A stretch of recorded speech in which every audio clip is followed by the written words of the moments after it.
एक दो सखियां थीं।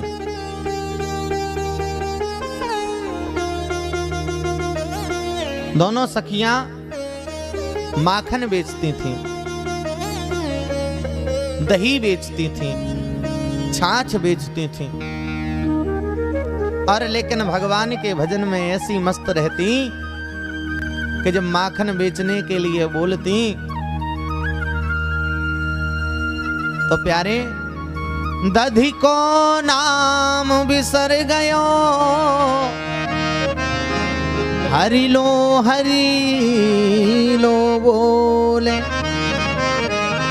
दधी का नाम बिसर गया, बेच तो रही थी दही माखन, तो दही ले लो ये भूल गई और भगवान के भजन में मस्त हो गई। तो कह रही हैं हरि ले लो, हरि ले लो, हरि ले लो, कोई भगवान को ले लो।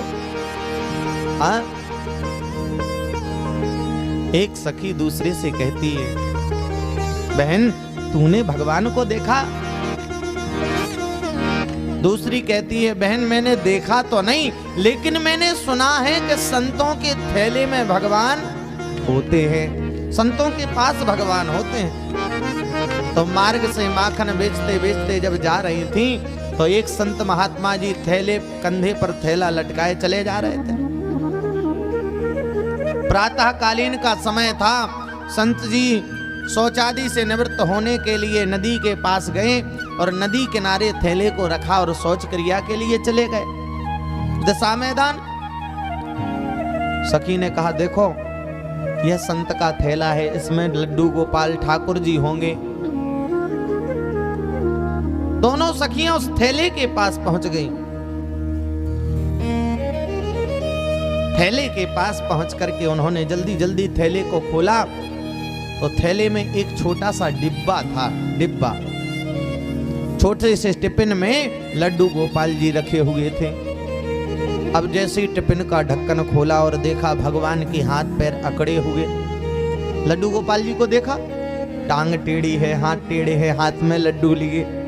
हाँ, उनका स्वरूप ही ऐसा है। लेकिन आज तक इन सखियों ने भगवान को देखा ही नहीं। वो तो सोचती थी जैसे हम होते हैं वैसे ही भगवान, जैसे हमारे हाथ पैर सीधे वैसे भगवान के हाथ पैर सीधे होंगे। सोचने लगी अरे राम राम राम, कितना दुष्ट है ये संत। अरे संत के नाम पे तो कलंक है। बताओ तो, बेचारे भगवान को डिब्बा में रखे हाथ पांव टेढ़े हो गए। दोनों सखियों ने क्या किया, माखन निकाला, मटकी से दही निकाला और भगवान के हाथ पैरों की मालिश करने लगी कि भगवान के हाथ पैर सीधे हो जाएं। और प्यारे भगवान भक्त की सरलता देखता है।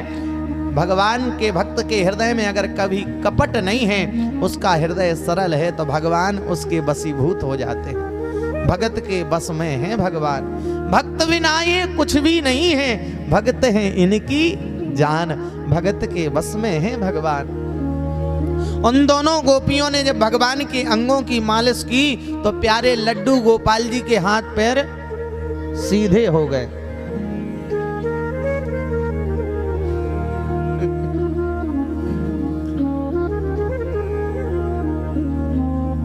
लड्डू गोपाल जी के हाथ पैर सीधे हो गए। भगवान का दिव्य दर्शन करती हुए वह गोपियां बैठ गईं। इतने में संत जी दिशा मैदान से आए।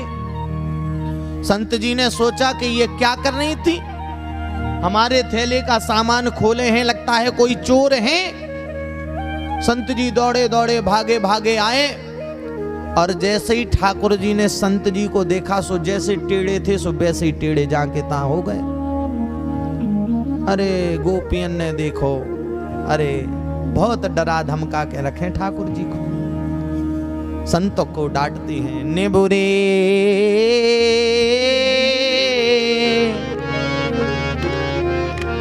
तो हे दया ना आई, जाके पावना फटी विवाई, वो का जाने पीर पराई। निबुरे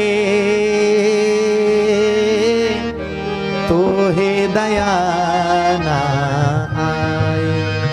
आज संत को डांटती हैं, अरे निबुरे, अरे दुष्ट, तुम्हें दया नहीं आई?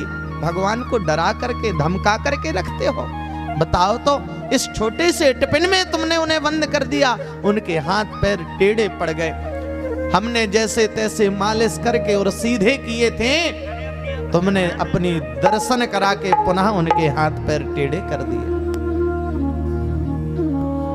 संत ने देखा कि भगवान वास्तव में सीधे खड़े थे और मुझे देखते ही टेढ़े हो गए, तो पुनः चरणों में गिर गए उन दोनों गोपियों के। देवी, धन्य है तुम्हारा प्रेम और धन्य है तुम्हारी सरलता। मैं तो सोचता था कि भगवान ऐसे टेढ़े होते हैं, तुम्हारी सरलता बड़ी दिव्य है कि तुमने भगवान को सीधा देखा और भगवान को सीधा कर दिया। ये लड्डू गोपाल तुम ले जाओ, अब मैं इनकी सेवा करने लायक नहीं। कहने का भाव यह है प्यारे, भगवान अपने भक्त के लिए कुछ भी कर सकता है। भक्त के भाव में आकर के वह सीधा भी हो जाता है।